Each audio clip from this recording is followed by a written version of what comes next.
Welcome everyone to the fourth day of the Hildebrand Summer Seminar.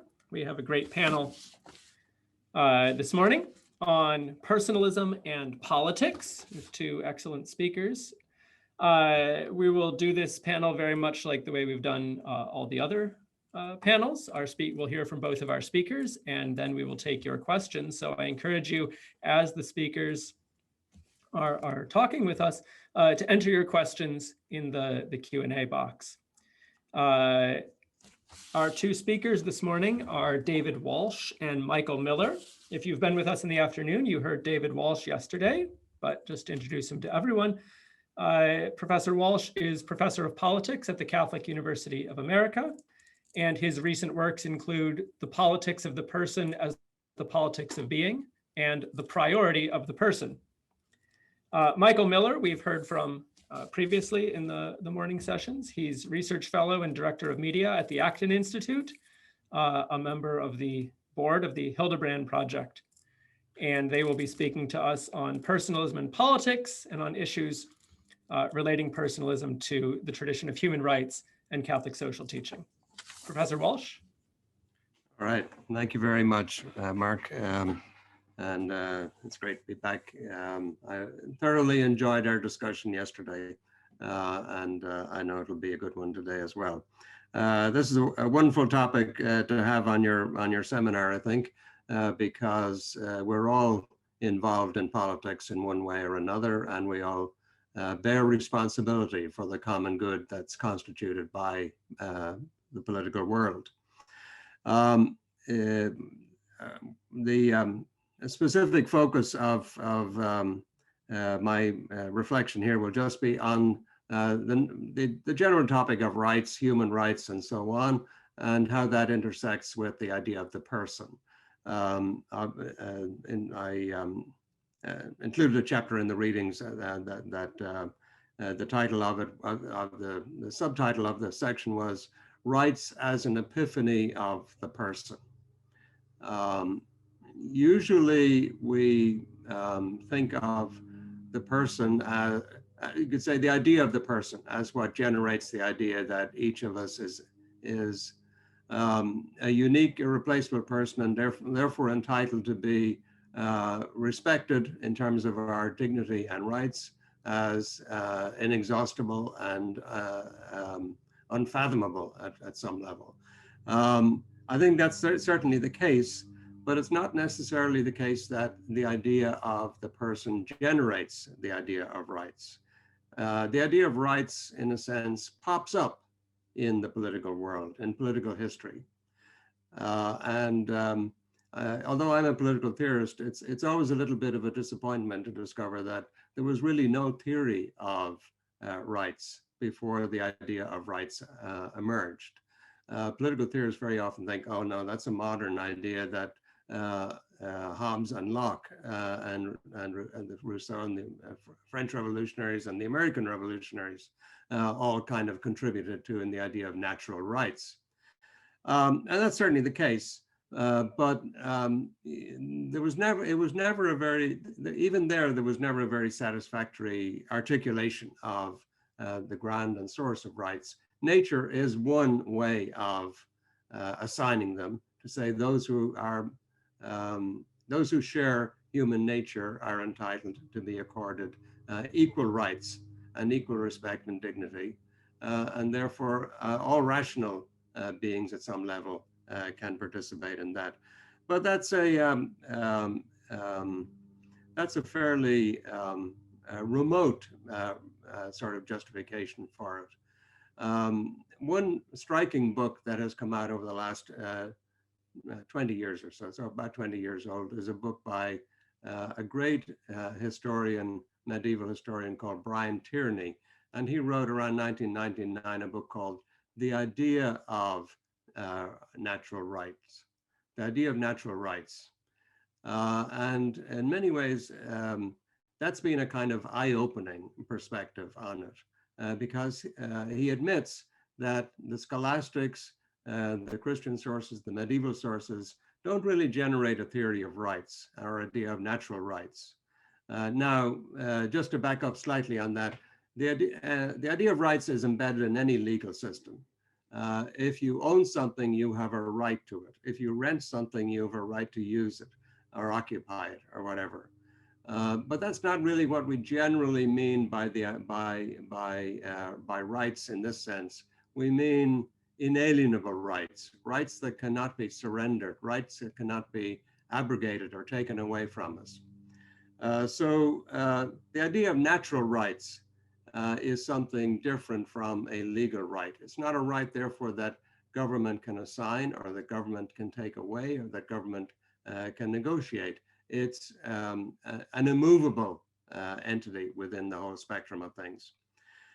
So the emergence of the idea of natural rights, that all human beings have natural rights, is really a kind of extraordinary development.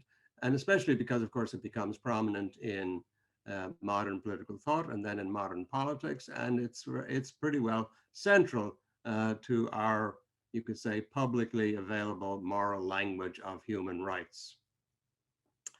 But when you look, you think, well, maybe it's there in the medieval use of natural law. And yes, there are kind of places where you could find something like that. St. Thomas, for instance, says that you have a right to somebody else's property in cases of absolute need and necessity. If you're starving, you can take somebody's bread and eat it.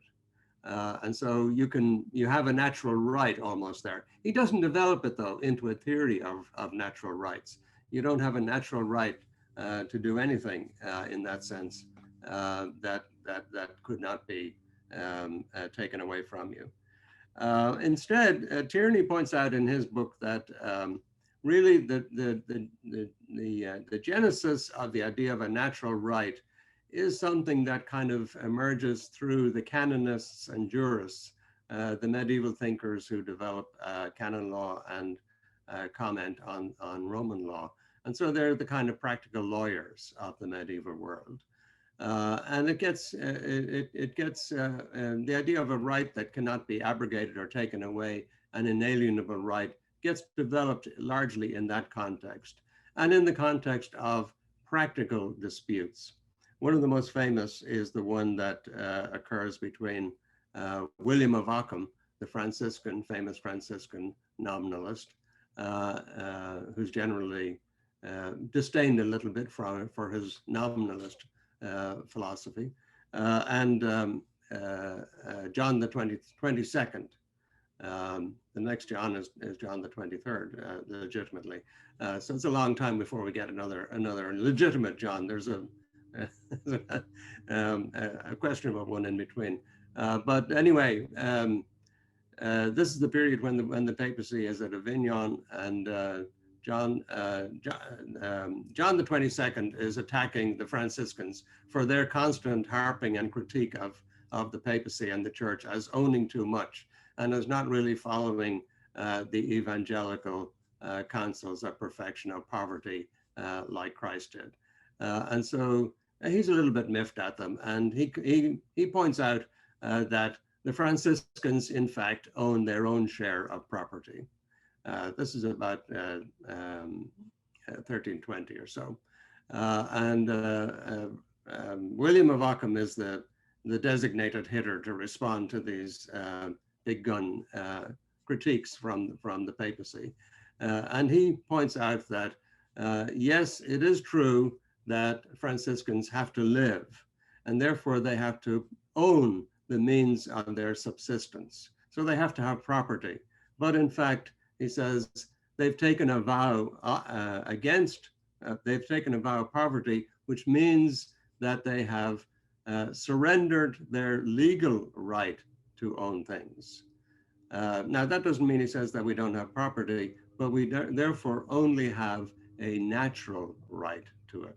So that's one of the clearest expositions of the idea that even when you want to surrender your right to something, you reach a limit.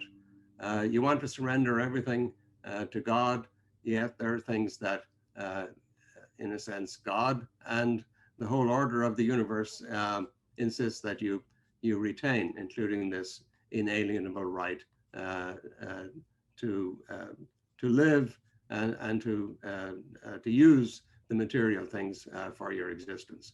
So an inalienable right or a natural right is very different from a legal right. So in fact, if you see a Franciscan eating his lunch, you can anytime take away his lunch since he has no legal right to it. He's already abandoned his legal right. He only has a natural right. Now, it wouldn't be very kind of you, and you wouldn't really be respecting his natural rights if you did that. But legally, he has no case to stand on. That's a very distinctive way of thinking through what natural rights really are. And again, there's no theory for it. It just sort of emerges in the context of practical disputes. And in many ways, that's really what the idea of rights are. They are sort of abbreviations of ways in which we understand ourselves, the ways in which we respond to one another, that nobody plans in advance, but that emerge naturally out of the interactions that we have with one another. It's not clear that, in other words, there is in other words, a medieval tradition of natural rights that's already floating around. And that's a big part of the world of Latin Christianity as it emerges into the modern period. So when you have the fragmentation of the church, the emergence of national states and so on, and they in turn have to think through what are the grounds or basis of their regimes. The idea of a natural condition in which all human beings are free and equal, the idea of a state of nature and so on, where we are all possessors of natural rights, and that government is therefore instituted to preserve and defend those rights. That's a kind of almost organic development. When you read John Locke or Thomas Hobbes, it looks like those guys have thought it all up, and that they're absolute geniuses who see something that was never there before. But in fact, they are really drawing on a long prevailing tradition of individuals, groups, communities, associations, insisting on rights that they cannot be forced to surrender and that cannot be taken away from them. And so this idea of natural rights has a kind of pre-modern foundation. Now, as we begin to think about it, we clearly see that this is much more significant than it appears. It's not just this little dispute about property and the Franciscans seems to be kind of a storm in a teacup, but it actually contains within it the germs of a whole way of understanding human beings and their interactions within society. When you look at Locke's description of the state of nature, people say, well, it's very inconsistent because, he's really describing a state in which people have rights, a condition in which people have rights and in which they have forms agreement, contract, property, everything else. How can that be when it's a purely individualist state of affairs? But in fact, Locke's description, when you look at it, really is a state of community. The state of nature, the pre-political state, is a state of community for Locke. And it's a state that is ultimately rooted in the mutual recognition of rights. Rights that are pre-political, that are there, property, life, liberty, and property, but the rights of parents and so on. All of those things are there in the state of nature for Locke, as they are in any reasonable account of our language together. Okay,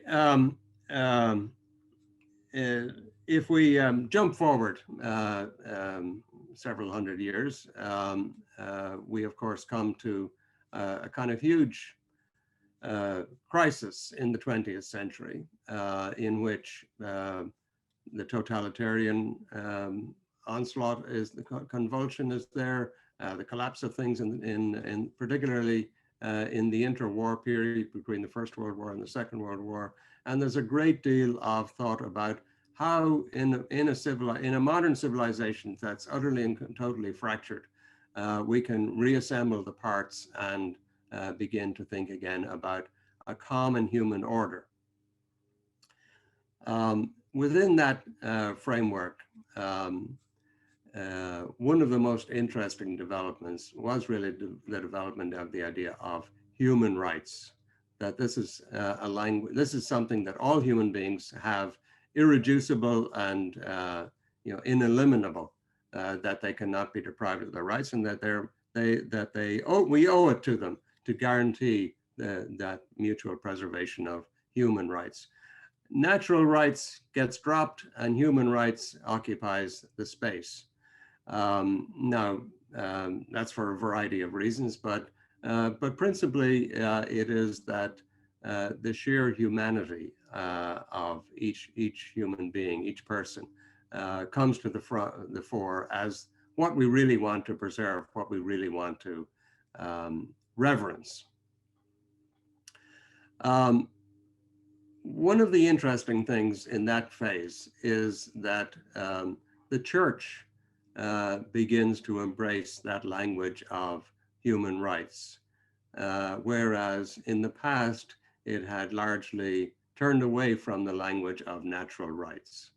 It saw in the early modern language development of natural rights, whether in America but especially in Europe, with the Rights of Man, Declaration of the Rights of Man, the rise of a secularistic mentality that was hostile, and an individualistic mentality that was hostile to the sort of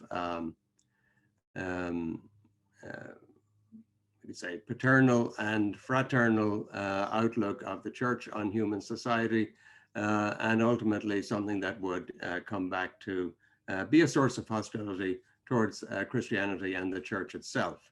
And the idea of democracy, self-government, natural rights, all of those things were not largely embraced, especially by the church in Europe. Even Americanism was condemned.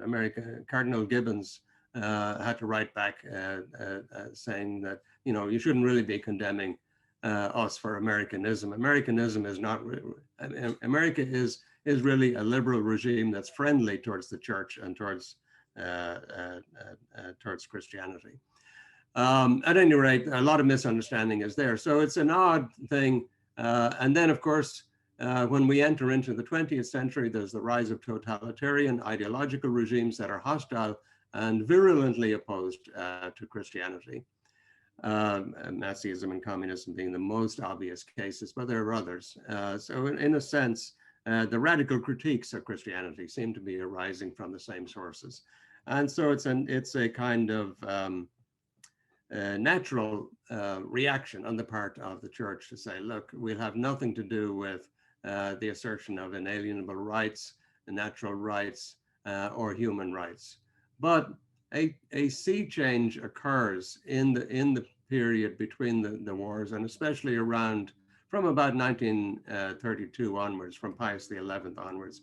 Pius XI and Pius XII, both in their own ways begin to embrace, again from 1942 onwards in particular, they begin to embrace the idea that the peace to be reestablished after the Second World War will have to be something that has universal appeal and that would be rooted in something that the church could embrace, and that the old language of natural rights and individual rights could indeed be Christianized or legitimized under the understanding of the rights of the person.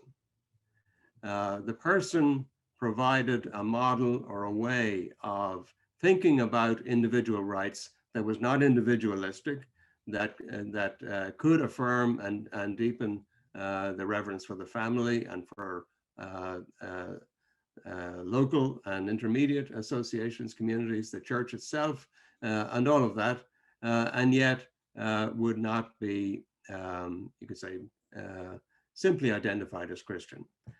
So there is really a major shift there. And now I was actually quite aware of that since I've been teaching this material for a good number of years. But it was only a couple of years ago that another book came out that really sort of solidified that perception. And it's a book by Samuel Moyn called Christian Human Rights, which again I also recommend to you. Christian human rights. Again, it's not from a Christian author. It's not from a Christian perspective. It's simply from the perspective of a fair reporting of history. And so, yes, we know about the emergence of Christian democratic parties and all of that in the interwar period, and especially after the Second World War. And we know that they get behind the idea of the Universal Declaration of Human Rights and all of that. But it was a bit of a revelation to see the extent to which papal documents, papal sources, addresses, and so on, had really seen that the way to embrace individual rights is through the model of the person, or the conception of the person. That once that had been sort of clarified, now it made much more sense for the church to be on the side of individual rights, even when in the past it had not been. So it's a great story. One little aside in it, of course, is that Moyne singles out, even before the church throws its weight on the side of the person and rights, he singles out the Irish Constitution of 1937 as a kind of being way ahead of the movement of history. So that's a source of particular personal pride for me, that the Irish Constitution is in the vanguard of history. And again, it's worth looking at the preamble to the Irish Constitution, because it says, it begins in the name of the Most Holy Trinity, and so on, we the people of Ireland. So it's a fabulous preamble. Now, preambles mean nothing, of course, legally, but they do convey a whole ethos and a whole way of looking at it. And you see, yes, you could have a liberal constitution that is fully affirmative of the Christian inspiration. And that's it's just a little aside to the thing. So at any rate, I think, now, obviously the third question is, where are we today? Obviously, Christian democratic parties have ceased to be Christian. They may still be democratic, or they're not they don't have the same fire in their bellies. They don't have the same mission. They don't have the same calling. And the language of human rights obviously has become captured in many ways and used for purposes that are not necessarily in line with the Christian inspiration. And so the big temptation, I think, at the moment is for people to say, oh, let's throw it all overboard and start somewhere else. Let's adopt the Benedict option, or move to another planet, or do something, anything that we just simply cut our connection with the contemporary world in which we find ourselves. I think that's a huge mistake, and I think that it's very important for Christians, and especially those who appreciate the centrality of the conception of the person, to engage in robust debate with those whom they disagree, and basically not despair that we will be able to find our way through it, that indeed respect for one another as persons provides a basis for a dialogue that can carry us far further than any of us anticipate. Okay, I know I'm out of my time. Thanks, Mark. Sorry. Thank you so much, David. And now we'll hear from Michael Miller. Good, thank you very much. Thanks, Professor Walsh. That was excellent. I wanted you to keep going. I enjoyed it very much. So I'm going to do two things here. There we go. I'm going to do two things here, and that is I want to look at personalism and politics. I want to start with just kind of a very brief overview of some of the ideas that Christianity brings to the state, and the insights of what Christianity brings to politics and the state. And then second, I want to talk a little bit about contemporary issues of how to think about personalism as a response to some of the problems that Tocqueville sets out in democracy in America, especially the problems of individualism and centralization.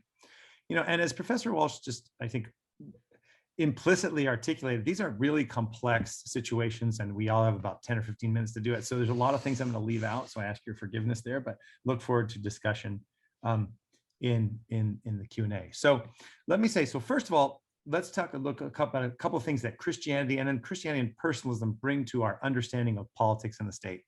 Now, before I say that, I do think it's important to say that there's not a single Christian model of the state. There's no single Christian political party. Good Christians, good Catholics can disagree about a host of things. Okay, there are limits, but I think that's very important. So let me just go through a couple. I think the first key insight that Christianity brings to the state, we'll go back. I think how much personalism waves in and out of this thing is an interesting question. But one is that the state is not divine. Christianity desacralizes the state. The state no longer has a sacred character the way it does, say, under Rome or Egypt, right? So not everything belonged to Caesar. So as Lord Acton writes, he said, quote, "The vice of the classic state was that it was both church and state in one. Morality was undistinguished from religion and politics from morals. In religion and morality and politics, there was only one legislator and one authority," right? So there's no appeal beyond Caesar because Caesar and Pharaoh are divine. But Christianity says no. The state and its leaders are not divine, right? And while they deserve respect, and while there's a proper order of the state, right? The state is men do need government, even the angels need government. Christianity reminds us that all of us are sinners, but all of us are also individuals, subjects created in the image and likeness of God under God and under the divine law. Now, of course, this doesn't mean that Christians have always respected this idea, right? So there have been times when Catholics, Protestants, Orthodox have all politicized religion and abused political power in the name of religion. And I think this is an important element, both if we think of the 20th century, we think of the past, but I think of today. There's always a temptation to divinize the state, to create this new Tower of Babel, right? And you see it as a recurring motif through time, and you see it today in the technocratic state. And of course, Christians are not immune to this temptation as well. I mean, the temptations for Christians, I would say, are not so much to divinize the state, but to politicize religion. And then to look to the state, as it were, to kind of implement doctrine or other tenets of faith as policy, even going so far as to compel belief. And I think Dr. Crosby talked yesterday about one of the problems of compelling belief, right? But I would say this is a departure from an original Christian vision of this voluntary character. And there's also something personal about it, okay? Now, I don't want to overstate this. This is a complex issue, but I do think there's something, the personal subjective dimension of the human person and the origins of Christianity as voluntary push against this desire to compel. Now, I also do not mean that this is secularism, right? Because secularism is not neutral, right? I'm not saying there's not a place for religion or a place to guide and influence the moral character of the state. The question is that what is about the attempt to compel belief? And this, I would argue, turns Christianity then into a political ideology, which undermines the nature of Christianity. And as Joseph Ratzinger has argued, leads to unbelief. Ratzinger's argued that when in the periods of church and state where they have been blended into one another, he said, in a way that falsified the faith's claim to truth and turned it into compulsion so that it became a caricature of what was really intended, end quote. And so I think this first idea is that the state is desacralized and that there's a proper role for the state, but there's also it has a limited function. So I think that's the first element. The second element, and related to that, is that the state is not the final arbiter of justice. The state is bound by the same moral laws as individuals. So Christianity rebukes this idea that the dictator or the majority consensus equals truth. Some things are intrinsically wrong, and no state power, no majority vote can make this not so, right? And so because of this, human law has to be subordinate to divine law and natural law. So that's the second. The third, I would say, is this idea of the common good. And that is that, and the common good, and this is the Catechism, it says that it's the political and social conditions that enable individuals, families, and communities to, quote, reach their fulfillment.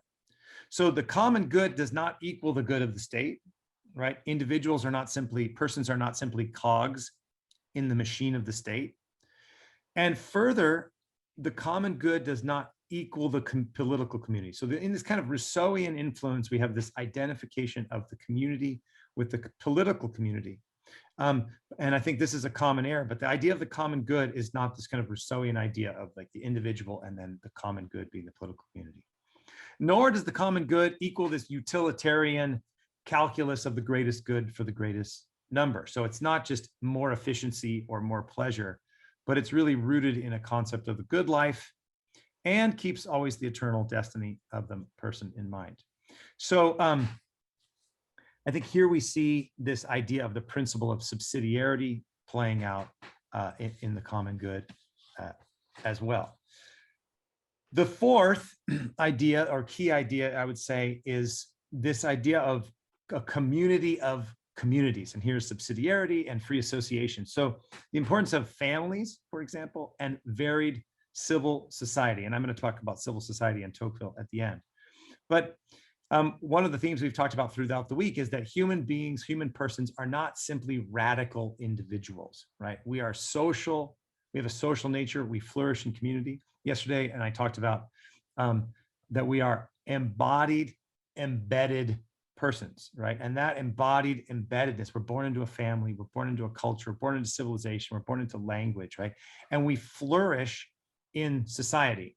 And so in the political vision, the Christian vision takes into account this embodied, embedded person and takes into account the family, right? As a pre-political unit. Now, while the state recognizes the family, it's not a social construct of the state. It's not simply created by the state.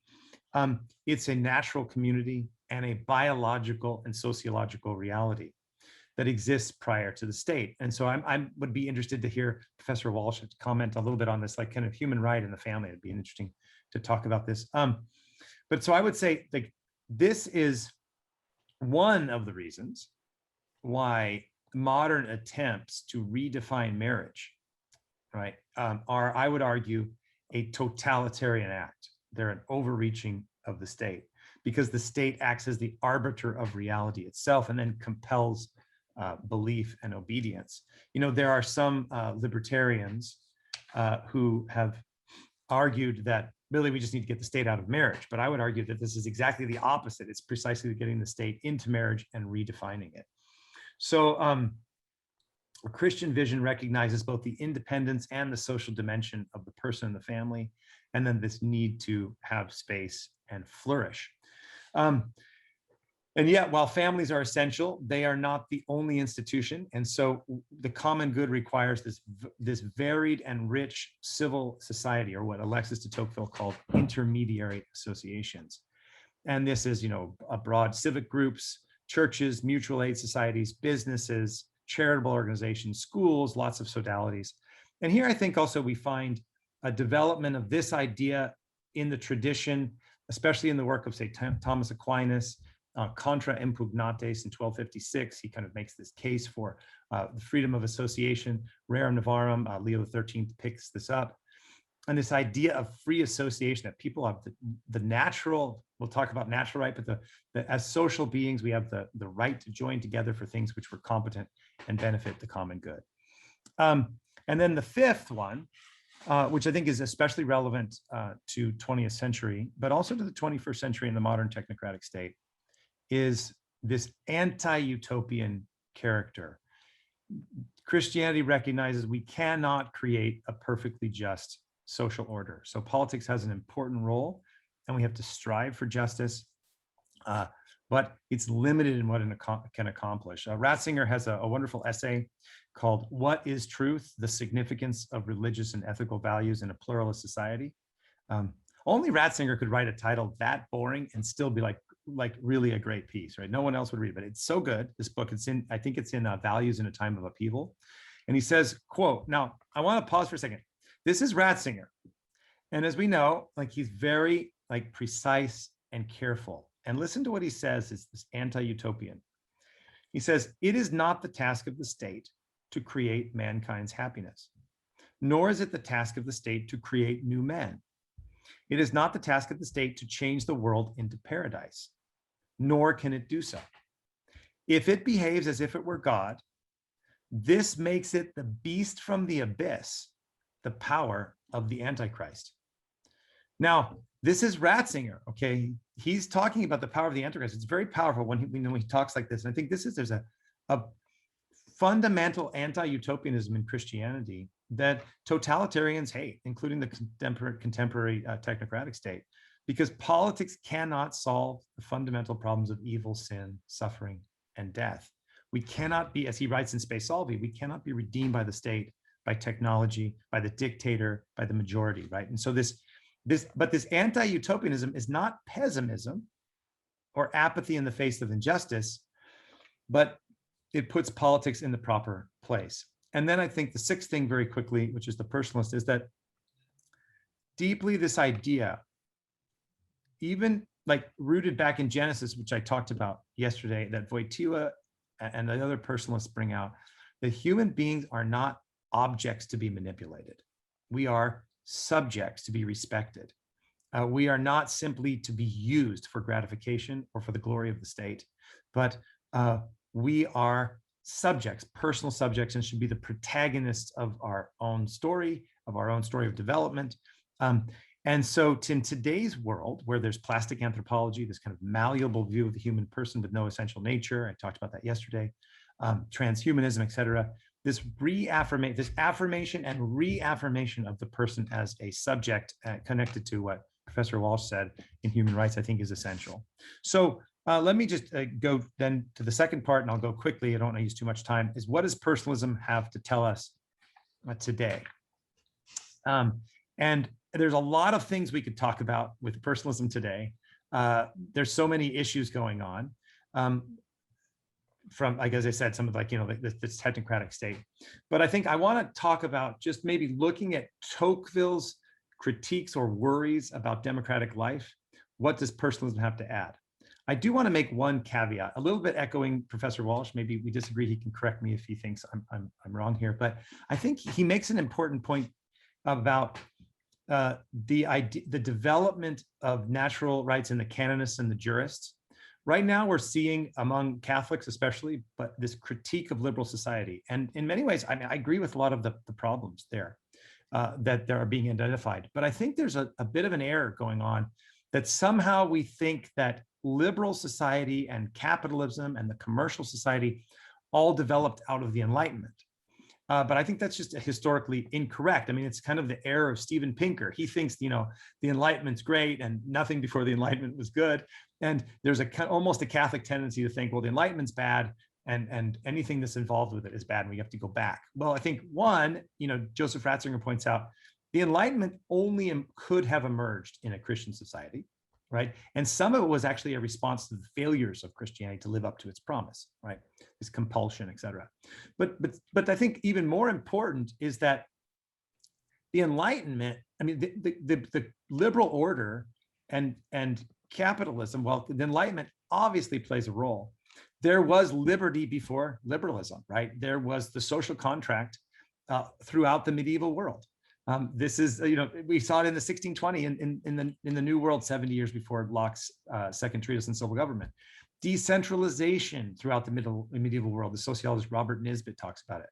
The commercial revolution, the development of capitalism and markets from 800 to 1300. Robert Lopez talks about this. Harold Berman in his wonderful book, Law and Revolution.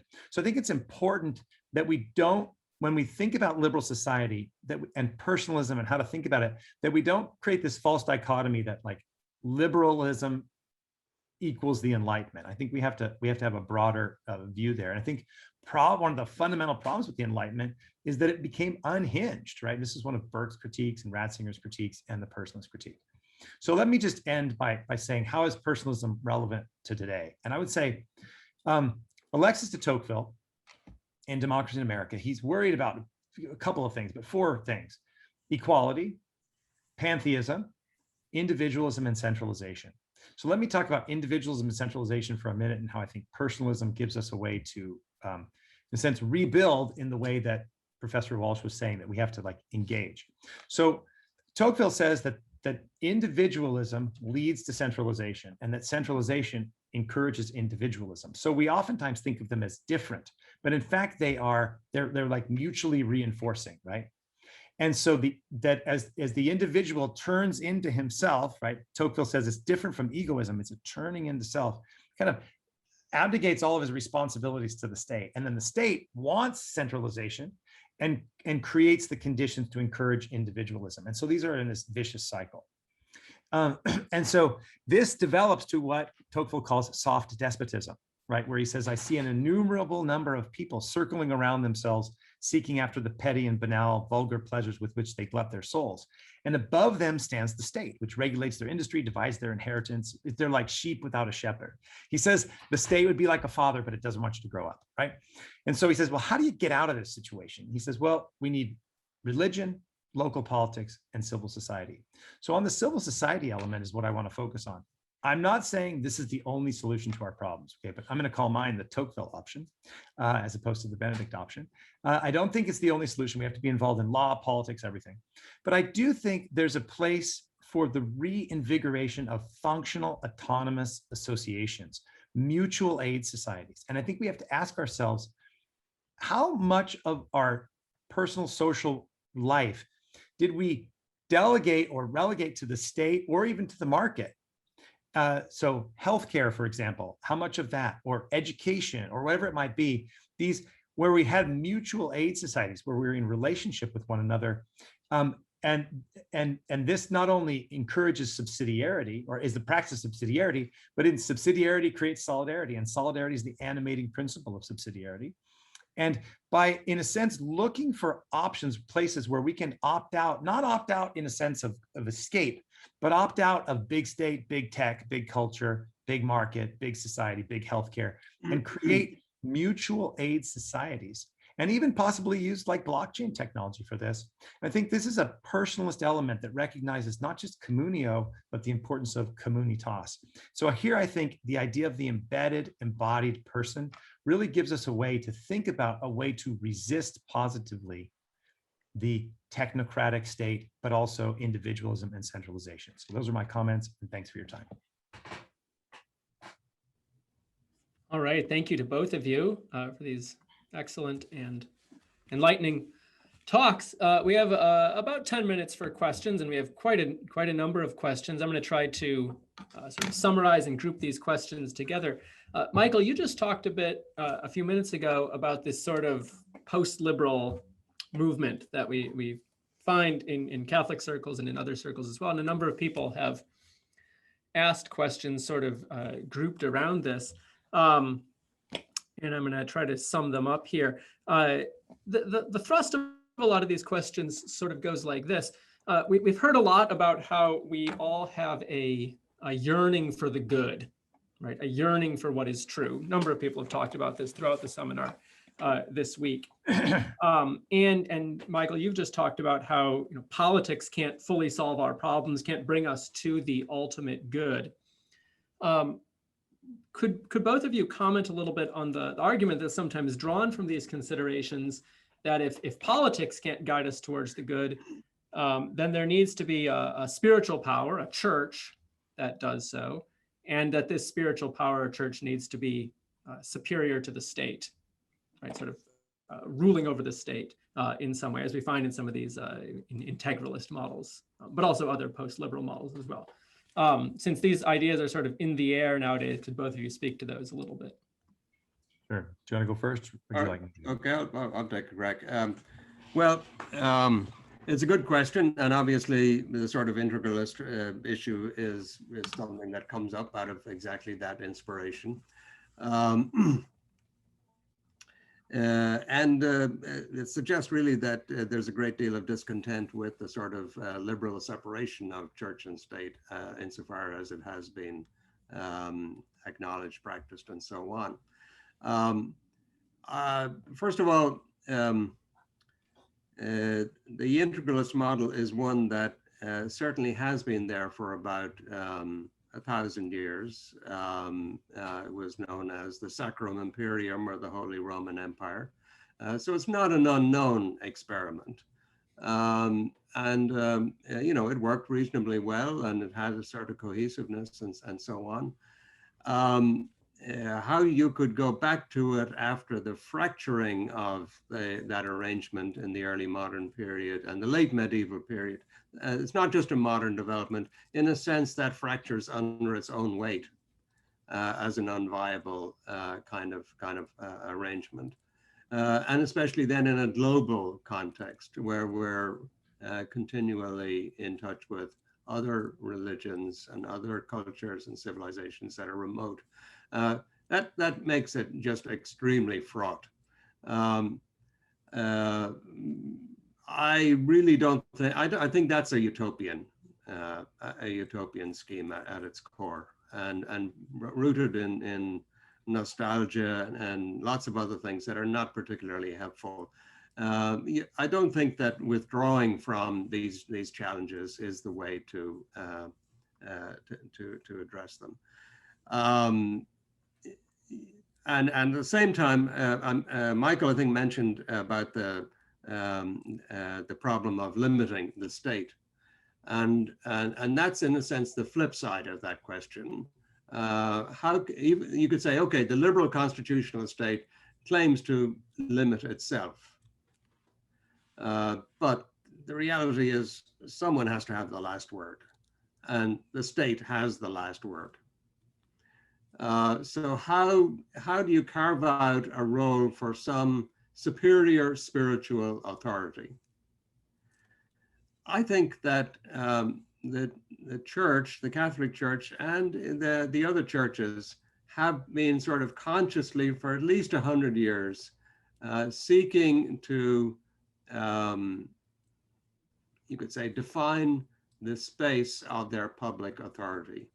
David Brooks, for instance, on the first day mentioned Catholic social teaching as a sort of great treasure that we can contribute to the challenges of the present day.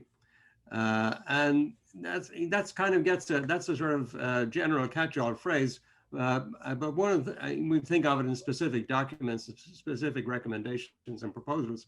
But really, the most important thing is that there exists something like Catholic social teaching that's recognized outside of Catholicism as somehow at least appealing, if not binding on, at least an appeal to, at least something to be acknowledged and taken seriously and so on.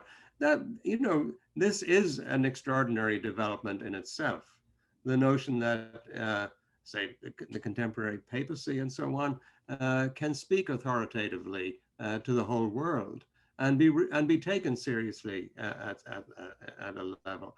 I mean, John Paul II was really I think the supreme exemplification of that awareness that the Pope is not just the Pope for Catholics; he's in some way the Pope for humanity, and has an important function in that world.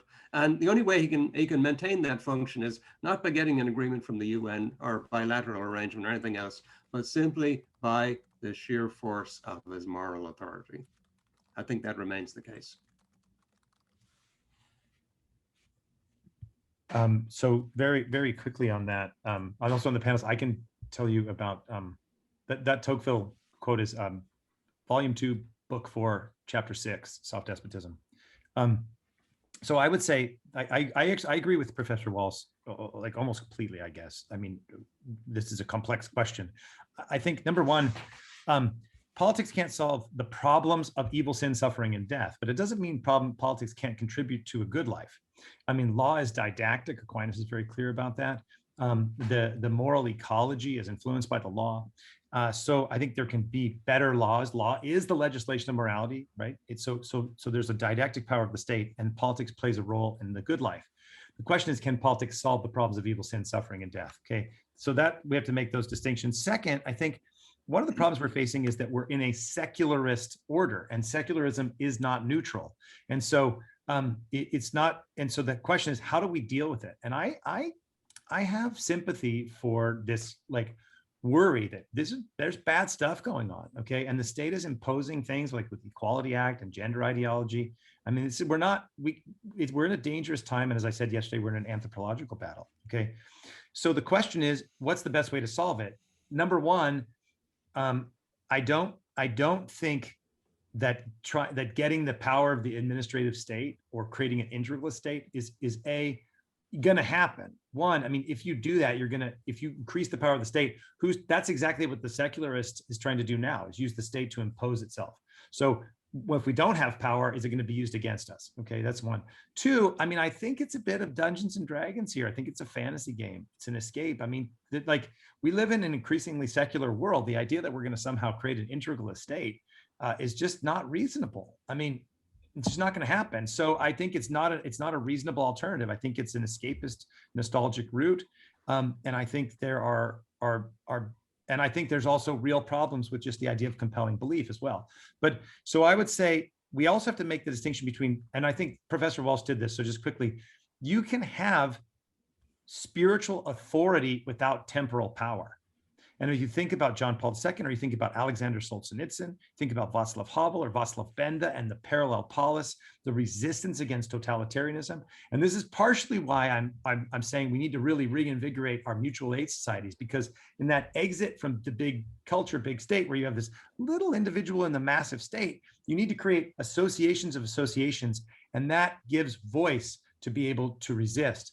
And I do think, that I'm not arguing about a false separation of church and state, this, kind of Jefferson Danbury Baptist thing. I'm saying that there are two orders, and I think that the integralist approach, I think, is just, it's not realistic, and I think it doesn't of our time, but I also think it doesn't address the problems of if the state levers of power are increased so much that you can impose everything on it. That's what we're dealing with now. That's what our opponents are doing. So I think there's just a better way to do that. There's a lot there. I totally get that I haven't addressed the complexities of it, but that's my simple reaction. Thanks to both of you on that. We have about 6 minutes left, so I think probably time for one more group of questions. There's a number of worries raised by several people in the question answers about the tendency some see in rights talk to sort of snowball into more and more rights claims. Once we introduce this idea of human rights, people claim more and more rights that were never previously recognized in earlier periods. Professor Walsh, you say in your book some things about there being a sort of limitlessness to rights, because there's a sort of limitlessness to the person. So could both of you, perhaps Professor Walsh first, speak to this idea of rights, on the one hand, maybe legitimately having no limit, but on the other hand, this sort of bad tendency some people see to rights sort of growing themselves in dangerous ways without limit? Well, just quickly on that, by limitlessness, I mean, there isn't a point where your rights have been exhausted, and you become you're no longer, it's no longer legitimate for you to defend yourself or your rights or anything else. In that sense, you're used up, you're without value. All of those things that doesn't occur. You're right about the inventiveness, and the claims on rights can proliferate, and there can indeed be a kind of cacophony of rights talk and so on. And this is a long-standing complaint. Jeremy Bentham in the 19th century said that natural rights were nonsense, and he says, moreover, they're nonsense on stilts. They make absolutely no sense. So today Pierre Monod has made exactly the same claim. So it's not an unfamiliar charge, and in fact, the United States has not been at the forefront of signing up to human rights covenants and human rights tribunals and international courts of justice that adjudicate those things, especially as they might impact U.S. servicemen, people all over the world. So, you wonder, why is that? This was the first modern state, the first to really have a natural rights regime. Well, the basic reason for that is that the United States has always had its own rights jurisprudence, and that it's very well developed in case law and very well articulated. For the rest of the world, rights, the adjudication of rights claims and case law and conflicts is really in a much earlier phase of development. And you realize that, yes, and if we're in an area where the rule of law is being, you could say, transacted and observed and practiced, well, that means that you work through specific cases and you adjudicate things in a very concrete way. I mean, Bill Crosby was released from prison a few days ago, and everybody agrees that, yes, he should probably have been left in there forever. But he's let out not because he's innocent, but because the law was not followed in his case. That's a very different, the law is an ass. It has, it ends up, you could say misjudging cases, but it's far better to misjudge cases than to destroy the law itself. And so that's exactly what the area of human rights and human rights contention really engages with. How do you define things? How do you do it concretely? And how do you adjudicate it? And all of that is in the shadow of the notion that there is a justice that human law can never replicate, but that it has to emulate. And just really quickly, we have a second. I think that I didn't mention that the rule of law element is so absolutely important. And you see it, of course, in Leviticus 19:15 about impartial justice. You see it in Thomas Aquinas. The rule of law is a real contribution to working out some of these problems. And I think there needs to be a rejuvenation of the rule of law as well. So I think that's just an important point. Well, thank you to both. This was fantastic. Lots to think about here. We will take a very brief break, just a couple of minutes, and resume with our next session.